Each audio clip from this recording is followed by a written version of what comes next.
Исәнмесез, эфирда яңалыклар чыгарылышы, студияда Лилия Гатина олға таба койбір темалар турында кыскача. БПЛА hüjum ите башласа кая качарга, мишалда яшерену урыннары кайда урнашкан һәм алар эшенә ничек эләгергә.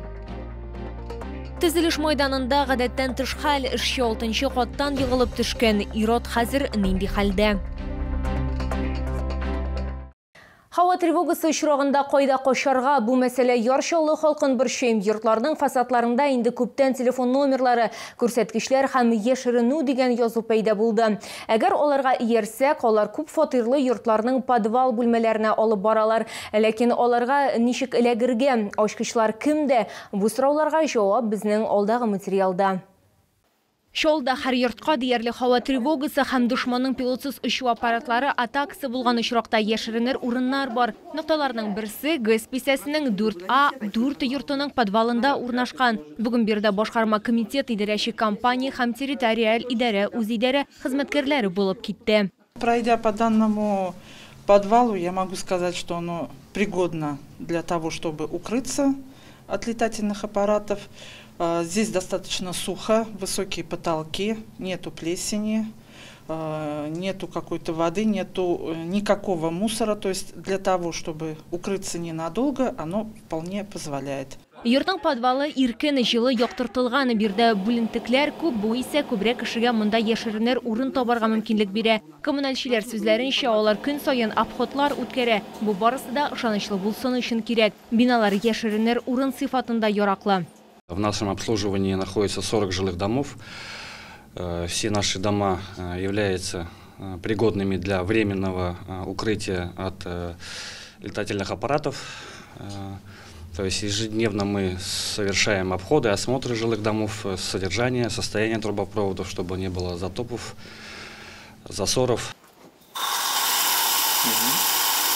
Бүген хезмәткәрләр чираттагы тапкыр кайнар һәм салкын су белән тәэмин итү турба үткәргечләренең торышын тикшерде. Краннарны тикшердек, су бар, канализация в порядке. Киләсе яшеренер урын ГЭС бистәсенең 4А 9 йортының подвалында урнашканы, бирдә шулай ук иркен, эчтә җылы, коры, идән бетон белән капланган яктырту да бар. На каждой территории, на Зябе, в Замелекесе и на ГЭСе у нас существуют свои дежурные сантехники, которые работают круглосуточно. В случае объявления тревоги они могут открыть в течение 10 минут. Переживать здесь не нужно. Открыть мы откроем после поступления сигнала. Главное, внимательно спускаться, не торопиться. Төшәргә уңайлы булган сыйдырышлы бүлмәләр ышык урын булып хезмәт итә ала. Шунда ук ышык урын сыйфатында җир асты кичүләре, парковкалар һәм гаражлар, сәүдә үзәкләренең паркинглары да файдаланыла ала. Лилия Гатина, Илмир Гайнетдинова, Кирилл Хабзей, яңалыклар. Төзелеш майданчыгында гадәттән тыш хәл инциденты яршаулыда КамАЗ-Мастер командасы урамында булган. Төзелеш майданчыгында 6-нчы каттан эшче егылып төшкән. Бәхеткә 46 яшьлек ир-ат исән кала. Төрле җәрәхәтләр белән ул шәһәрнең медицина учреждениесенә озатылган. Табиблар аның хәлен ничек бәяли? Бу хакта киләсе минутларда.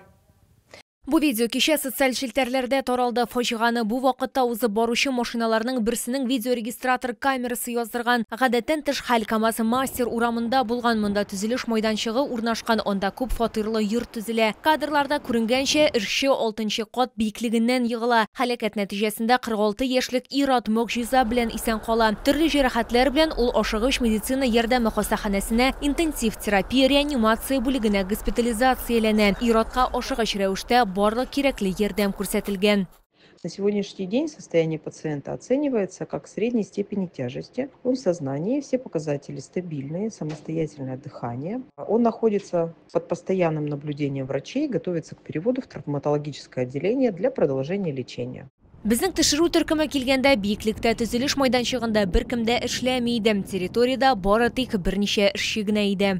Прокуратура города Набережной Челны проверяет информацию о падении рабочего с высоты. По предварительным данным, 6-го этажа строящегося здания на улице КамАЗ-Мастер в городе Набережной Челны упал 46-летний мужчина. С различными травмами рабочий доставлен в учреждение здравоохранения. На место происшествия выехал представитель прокуратуры города Набережной Челны. Причины и обстоятельства произошедшего выясняются. Шулай куркынычсызлык техникасы бузулганмы, яисә юкмы һәм биеклектә эшләгәндә шәхси саклану чаралары каралганмы икәнлеген әле тикшерәсе була. Лилия Гатина, Сергей Вильданов, яңалыклар.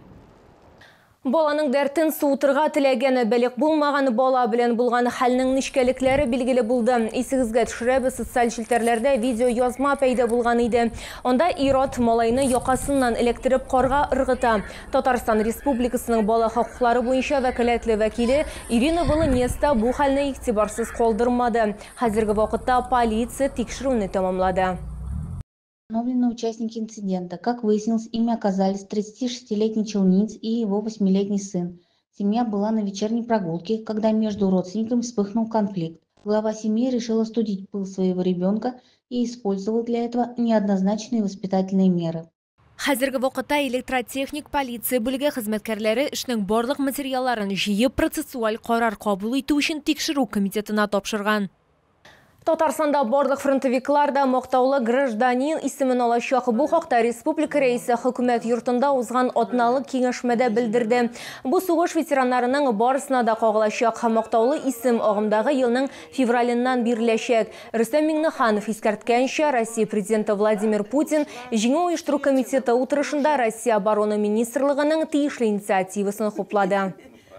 В республике проживает 150 фронтовиков, участников Великой Отечественной войны. Мы знаем, что каждый день мы теряем наших уважаемых ветеранов, поэтому, Асхат Ахметович, определить списки, определить сессии, и в ближайшее время, февралем, все эти решения должны быть приняты. Исегезгә төшерәбез, җиңү оештыру комитеты утырышында шулай ук фронтовикларга һәм аларның тол хатыннарына, концлагерь тоткыннарына 80 мең сум күләмендә бер мәртәбә бирелә торган түләүләр турында карар кабул ителде. Тыл хезмәтчәннәренә һәм башка категория ветераннарга 55 мең сум биреләчәк.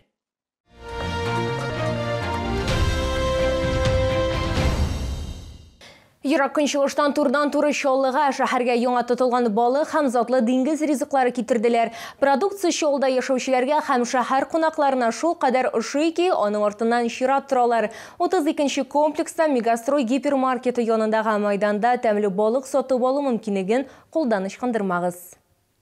Камчатка ярларынан тотылган балык иң тәмле һәм файдалы май кислоталарына бай дип санала. Аны экологик чиста сулыкларда тоталар. Ул безнең организмга һава торышы үзгәртеп торганда бик кирәкле витаминнар хәзинәсе. Ярминкәдә чалларның һәм шәһәр кунакларының яраткан балыклары тәкъдим ителә. Бу Сөләйман балыгы патшабикәсе Чавыча, аның майлы, сусыл ите искиткеч тәмле. Кижуч, горбуша, нерка, кита, ак балык, иваси, корюшка, алабуга, кальмар, палтус, скумбрида бик тәмле күренә. Өстәвенә бирдә ассызланган гына түгел, кайнар шулай ук салкын ысул белән ысланганнары да тәкъдим ителә. Ассортиментта кызыл улдык табар, ире бөртекле һәм ассызлы. Артык бер нәрсә дә юк. Камчаткадагы кебек балыкны сез бүтән бер кайда да таба алмассыз. Павильон Мегастрой гипермаркеты янында 32нче комплекста урнашкан.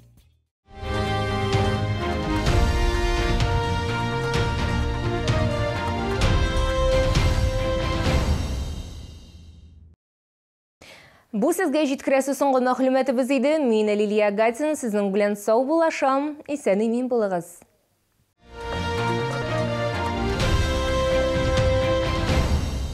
Комфортное лечение зубов по доступным ценам. Стоматология «Улыбка». 39 23 23.